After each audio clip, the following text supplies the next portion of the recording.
Hello viewers, আসসালামু আলাইকুম। সবাইকে স্বাগতম আমার এনআরবি কিচেনে। আমি আবারও হাজির হয়ে গেলাম নতুন একটা রেসিপি নিয়ে, যেটা রান্না করা খুবই সহজ কিন্তু খেতে খুবই মজা। ডিম, আলু এবং বেগুনের কম্বিনেশনে তৈরি, যা আশা করি ব্যাচেলার ভাইদের অনেক ভালো লাগবে। চলুন তাহলে শুরু করা যাক। এখানে আমি বেগুন, আলু কেটে নিয়েছি। বেগুনটা একটু দেখিয়ে দিচ্ছি, মোটা করে কেটেছি যাতে আলুর সাথে গলে না যায়। আর সরাসরি চলে গেলাম চুলায়। এখানে আমি পেঁয়াজ এবং তেল দিয়ে একটু ভেজে নিচ্ছি। পেঁয়াজটা যখন ব্রাউন কালার হয়ে যাবে তখন আমরা এর মধ্যে অ্যাড করে দিব পানি, যাতে আমার গুঁড়া মশলাটা লেগে না যায়। এবার আমরা একে একে গুঁড়া মশলা দিয়ে দিলাম আধা চা চামচ হলুদের গুঁড়া, আধা চা চামচ ধনিয়ার গুঁড়া, 1 চা চামচ রসুন বাটা এবং দিয়ে দিব সামান্য একটু মরিচের গুঁড়া। মরিচটা আসলে যে যেমন খেতে চান সেভাবে অ্যাড করবেন। এবার আমরা মশলাটাকে একটু ভালোভাবে কষিয়ে নিব যতক্ষণ না পর্যন্ত মশলা থেকে কাঁচা গন্ধ চলে যায়। মশলাটা কষানো হয়ে গেলে এর মধ্যে দিয়ে দিব তরকারি দিয়ে আমরা একটু ভালোভাবে মশলার সাথে মিশিয়ে নিব। যদি ভালোভাবে মেশানো হয়, এবার আমরা এটাকে একটু ঢাকনা দিয়ে ঢেকে দেব 5 মিনিটের জন্য, তাহলে এটা একটু সিদ্ধ হবে। ফিরে এলাম 5 মিনিট পর। মাঝে আমি একবার নেড়ে দিয়েছিলাম, যেটা আমি স্কিপ করেছি।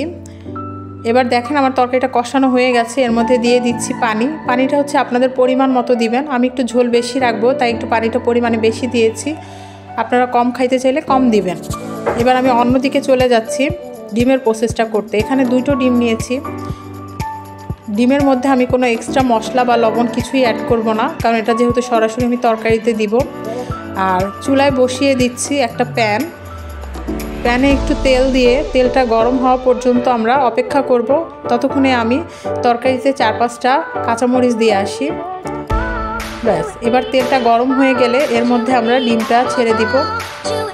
ডিমটা কিন্তু আমরা খুব কড়া করে ভাজবো না, জাস্ট হালকা একটু, যাতে কাঁচা গন্ধটা চলে যায়, হালকা করে একটু ভেজে নিব। কারণ যেহেতু এটা আবার রান্না হবে, তাই আমি খুব হালকাভাবে 2 সাইডে হালকাভাবে ভেজে নিচ্ছি।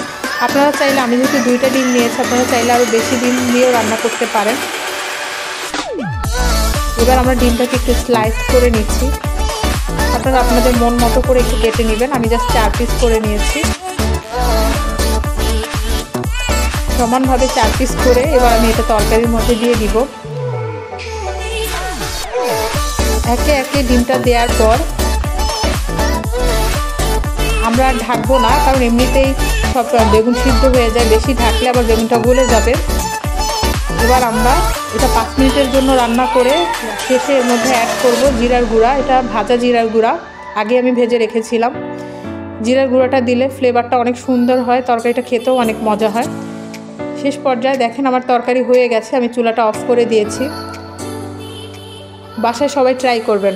ধন্যবাদ সবাইকে। সবাই ভালো থাকবেন। আল্লাহ হাফেজ।